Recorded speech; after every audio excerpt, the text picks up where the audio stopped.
వారెవ్వా! మన దేశంలో ఇంకా వేరే ఏ టాపిక్ లేనట్టు ఇప్పుడు శివాజీ గారి టాపికే 2 తెలుగు రాష్ట్రాల్లో వైరల్ అవుతున్నాయి. ఇక శివాజీ గారు 'దండోర' ప్రీ రిలీజ్ ఈవెంట్‌లో మాట్లాడిన మాటలకు ఇక అప్పుడే సారీ చెప్పాడు. ఇక అప్పుడే అపాలజీ కూడా తీసుకోవడం జరిగింది. అయినా కూడా ఎవరు ఆయనని వదలడం లేదు. ఇక ఆయన చెప్పిన మాటలకు కౌంటర్లు, రీకౌంటర్లు ఇస్తూ సోషల్ మీడియా వేదికన ఇక సెలబ్రిటీలైతే మరియు యూట్యూబర్లైతేమి ఇక వీడియోల మీద వీడియోలు పోస్టులు చేస్తున్నారు. ఇక ఇంతటితో ఈ విషయాన్ని ఆపేయండని శివాజీ గారు ప్రెస్ ముందర చెప్పడం జరిగింది. అయినా కూడా ఎవరు వినడం లేదు. ఇక ఆయన ఏదో పెద్ద నేరస్తుల్లాగా, ఇక ఆయన పెద్ద ఏదో తప్పు చేసిన వాడిలాగా ఆయననైతే అందరూ గట్టిగా ఇక యేసుకుంటున్నారనే చెప్పొచ్చు. ఇక రీసెంట్‌గా నాగబాబు గారు కూడా ఇక శివాజీ గారిని ఇక స్త్రీల బట్టల విషయంపై నువ్వు మాట్లాడడానికి నువ్వెవడు? ఇక హీరోయిన్‌లు పొట్టి బట్టలు వేసుకుంటారా అని చెప్పడానికి నువ్వెవడు? అది వాళ్ళ హక్కు, వాళ్ళ ఇష్టం. నీకెందుకు చెప్పడానికి అన్నట్లుగా ఇక ఆయనైతే మాటలు మాట్లాడడం జరిగింది. ఇక రీసెంట్‌గా ఒక పెద్ద యూట్యూబర్ అయిన నాన్ వేసన్ గారు కూడా ఇక శివాజీ గారి గురించి ఒక పెద్ద మాటలే మాట్లాడడం జరిగింది. ఇక శివాజీ గారిని పెద్ద బండ బూతులు తిడుతూ ఇక ఒక వీడియోనైతే పోస్ట్ చేయడం జరిగింది.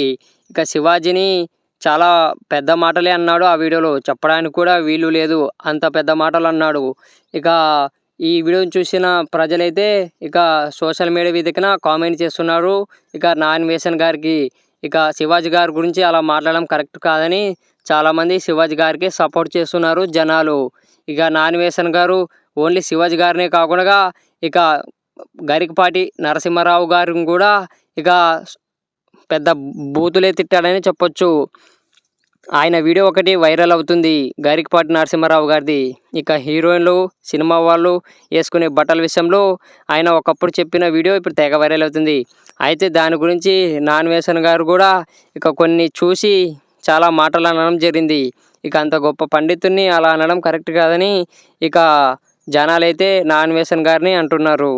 ఇక శివాజీ గారైతే ఇక మహిళా కమిషనర్ ముందు హాజరుపరిచి నేను చేసింది తప్పని క్షమాపణ కూడా చెప్పడం జరిగింది. ఇక ఈ విషయాన్ని ఇంతటితో ఆపేయండి అని అంటున్నారు. ఇక దీని వెనక ఏదో కుట్ర జరుగుతుందని ఆయన చెప్పుకొచ్చాడు. ఇక నేను మాత్రం ఎవరికి భయపడేది లేదని, నాకు సినిమా అవకాశాలు రాకపోతే నేను రైతు కొడుకునని, ఇక నాకు 30 ఎకరాల పొలం ఉందని, అక్కడికి వెళ్ళి బతుకుతానని, అంతేగాని ఇక్కడ ఎవరికి భయపడే ప్రసక్తి లేదని ఆయన చెప్పుకొచ్చాడు.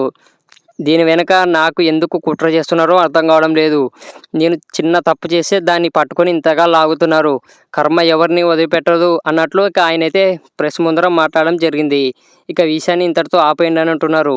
ఇక ఇప్పుడు యూట్యూబ్ కానీ, ఇన్స్టాగ్రామ్ కానీ ఏది ఆన్ చేసినా ఇక ఈ విషయమే ఇప్పుడు తెగ ట్రెండింగ్ అవుతుంది. ఓకే గాయ్స్, నాకు తెలిసిన ఇన్ఫర్మేషన్ మీతో షేర్ చేసుకున్నాను. అసలు మీకేమనిపిస్తుంది శివాజీ గారి ఇక కాంట్రవర్సీ విషయంలో? ఇక అభిప్రాయాన్ని కింద కామెంట్ చేయండి. ఇలాంటి ఇన్ఫర్మేషన్ ఇక వీడియోస్ కోసం మన ఛానల్ సబ్స్క్రైబ్ చేసుకోండి. ఈ వీడియోని లైక్ చేయండి. Okay, bye bye.